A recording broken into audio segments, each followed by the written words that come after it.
မဟာရုပ်ရှင်ရော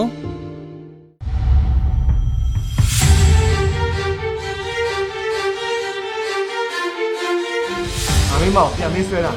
အဲ့ဒါတော့တွေ့ရ ခေါင်းရင်းနေထွက်လာ ဘာလို့လာ ရှင်းနေကြတော့ကြီးနဲ့မို့ ဘာလဲကတော့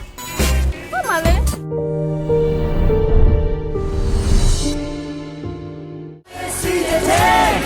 ကျုံနဲ့သူနဲ့ဟာပြဿနာတက်ထားတာဗျာ အဲ့ဘာဖြစ်လဲ မင်္ဂလာဦးညလေးအောင်မှဖြတ်သန်းရလေးကမှုသေးပါဘူးဗျာ ခေါင်းရင်းကို